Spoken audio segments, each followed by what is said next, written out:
අද මේ කෙටි වීඩියෝ එකක් කරන්න කියලා බලාපොරොත්තු වෙන්නේ. මොකද හුඟක් කට්ටිය අහලා තියෙනවා යන්ත්‍ර පැනදීම තුළින් ගහපල වලට බලපෑමක් සහ එවෙන් මිදෙන්න පුළුවන්ද කියන කාරණාව සම්බන්ධයෙන්.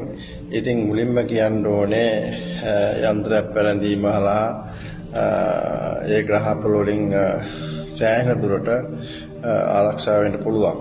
ඉතින් කොහොමද ආරක්ෂා වෙන්නේ කියන එක පහදලා දෙන්නත් ග්‍රහපල කියන්නේ මොනවද කියලා යම්කිසි ප්‍රමාණයක නිරීමක් කරන්නත් කොහොමද මේවා එකතු වෙලා මේ අපි මේ ග්‍රහපල නිවාරණය වෙන්නේ කියන එක පොඩි වීඩියෝ එකක් කරන්න තමයි බලාපොරොත්තු වෙන්නේ. ඉතින් කොහොම හරි දැන් මේ ග්‍රහපල කියන්නේ මොනවද කියන එක මේ ඉස්සල්ලා වීඩියෝ එකකින් කතා කරා. ඉතින් කෙටියෙන් කියන්නම් මොකද ග්‍රහපල කියලා කියන්නේ ඇත්තටම මේ එහෙම කිව්වට අපි පූර්ව භවවල කරපු සංසාරේ කරපු අකුසල කර්ම අපේ අවිඥානයේ සහ උපවිඥානයේ තැන්පත් වෙලා තියෙනවා.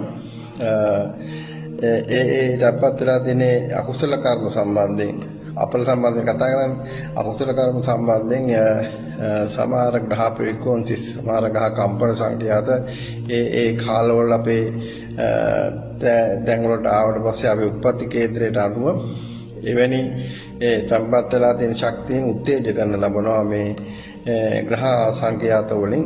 එතකොට අවිඥානව සහ උපවිඥානගතව ඇති මේකී ස්මෘතින් නෙගටිව් ස්මෘතින් ඇත්තටම ක්‍රියාත්මක වෙන්න ගන්නවා හිත හරහා හිතේ සිතුවිලි හරහා සහ මුලින් එහෙම තමයි මේ ග්‍රහපල ක්‍රියාත්මක වෙන්නේ. ඉතින් දැන් යන්ත්‍රයක් හදනකොට පැති දෙකක් බලාපොරොත්තු වෙන එකක් ඇවිල්ලා මේ ග්‍රහපල අපිට කරන උත්තේජන නවත්තන්නත් උපවිඥානික අවිඥානගත එකේ කරුණු සම්බන්ධයෙන් යම් කිසි විදියක නියුට්‍රලයිස් කරන්න උදාසීන කරන්න විදියට මේ යන්ත්‍රයක් නිර්මාණය කරන්න ඕනේ.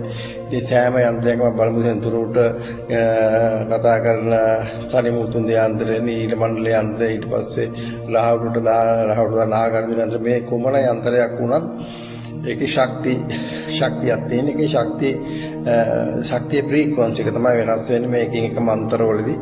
ඒ ෆ්‍රීකවන්සි ඒ මන්ත්‍ර හදලා තියෙන එක ෆ්‍රීකවන්සි වල උත්තේජ වෙන්නේ. දැන් රාහුට ඒ නාගාර්ජුන මන්ත්‍ර වලින් ඒ ප්‍රස්තාර ඇඳලා කරනකොට ඒකේ ෆ්‍රීකවන්සි එක තමයි උත්තේජ කරලා උදාසීන කරනවා. ඉතින් මේ ආකාරයෙන් සෙනසුරුට ඊගාවට සිකුරු ගැපල වලට විශේෂයෙන්ම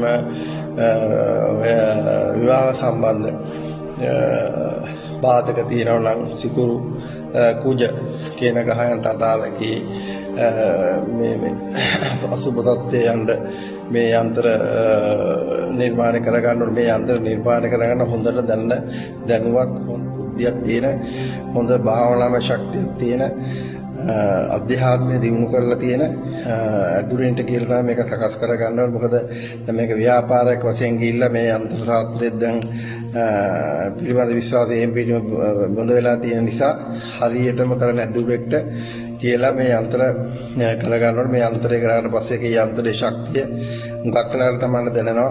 මේ හරි යන්ත්‍රයක් කරගත්තා නම් යන්ත්‍රයේ ශක්තිය තමයි සෑහෙන දුරට දැනෙනවා. මේ යන්ත්‍රයක් බෙල්ලේ දාගත්තාම ඒ තියෙන ভাইබ්‍රේෂන් එක Tamanට ගොඩක් දැනෙනවා.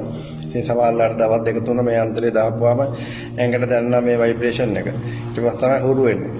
ඉතින් මේ යන්ත්‍රයක් දානවා කියන හරියට ගොඩ නැගිල්ලකට අකුණු සන්නයකක් සම්බන්ධ කරලා සමානයි.